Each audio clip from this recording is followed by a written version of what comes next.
Lawanan seterusnya melibatkan PFA Odin melayan kunjungan Wipers.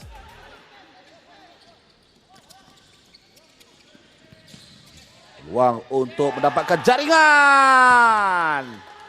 Akhirnya muncul di minit yang ke-5 asis pada masa kedua menerusi Zafkul.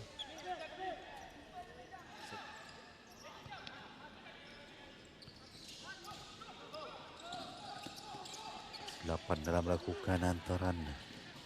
PFA Sarawak bergerak masuk ke dalam kawasan. Ditolakkan cantik. Itulah jaringan yang kedua yang disempurnakan dengan cukup baik oleh Burhanuddin.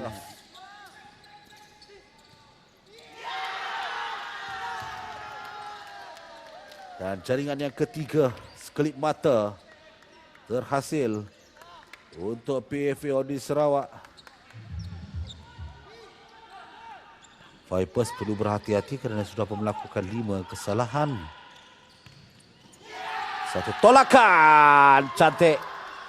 Kali ini kesilapan di bahagian pertahanan membuka ruang untuk jaringan yang seterusnya yang keempat untuk PFA Odin Sarawak. Dia hanya perlu melakukan satu tolakan lirik sahaja. Itulah kesannya apabila bermain secara power play. PFA Odin Sarawak menambah koalisi jaringan namun memilih untuk melakukan satu rembatan sendiri, sedangkan dia ada ruang untuk melakukan satu tolakan. Peluang untuk KL Wipers setidak-tidaknya mendapatkan satu jaringan sagu hati di minit-minit terakhir perlawanan. Kali ini datang lagi untuk pasukan PFA Odin Sarawak. Pergelutan berlaku.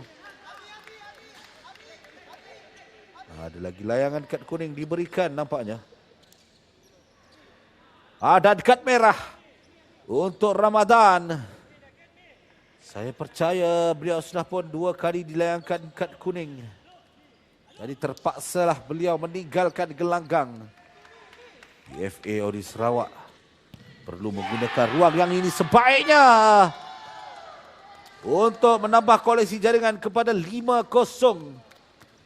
Zulfahmi meletakkan dirinya selaku penjaring gol yang terakhir untuk PFA Odin Sarawak, saya percaya. Jadi tamat perlawanan dan menyaksikan kemenangan memihak kepada PFA Odin Sarawak dengan 5 gol berbalas 1.